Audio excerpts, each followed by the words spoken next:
Jusqu'à quelle profondeur la mort de Christ doit-elle pénétrer en nous?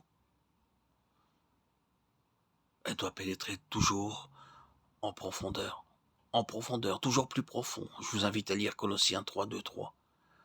Affectionnez-vous aux choses d'en haut, mettez votre cœur dans les choses d'en haut, et non à celles qui sont sur la terre. Car vous êtes morts et votre vie est cachée avec Christ en Dieu. Si profondément que notre vie sera vécue dorénavant dans le ciel avec Christ en Dieu, telle doit être la suite normale de notre expérience.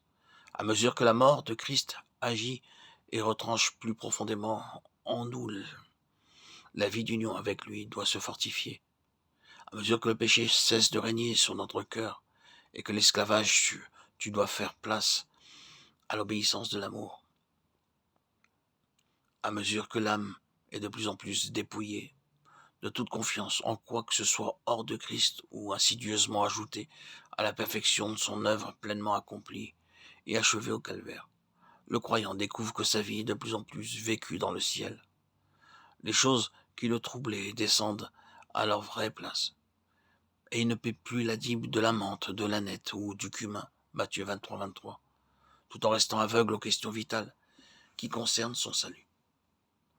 Si profondément que désormais le cœur est attaché aux choses d'en haut et non plus à celles qui sont sur la terre, il n'a pas fallu de grandes luttes pour en arriver à lâcher ces choses terrestres.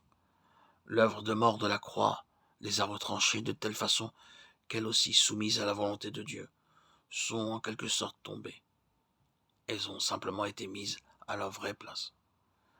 Ainsi nous voyons qu'une véritable communion avec Christ dans sa mort nous dépouille de tout fanatisme, de tous les extrêmes, de tout ce qui n'est que le produit de la chair et non de la vie nouvelle d'en haut.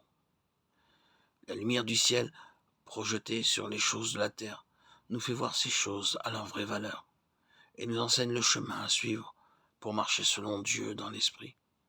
Quand un homme meurt, physiquement parlant, il doit abandonner ses possessions, si grandes soient-elles.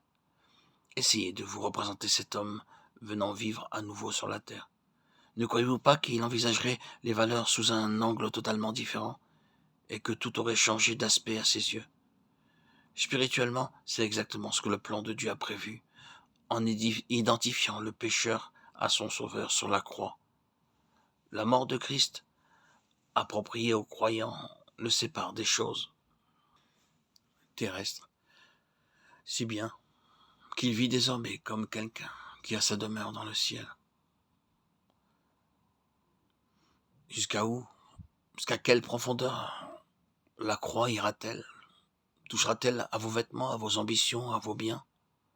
Ce n'est pas tellement de remporter la victoire à l'égard de ces choses qu'il s'agit, mais plutôt de mourir à chacune d'elles dans la mort de Christ.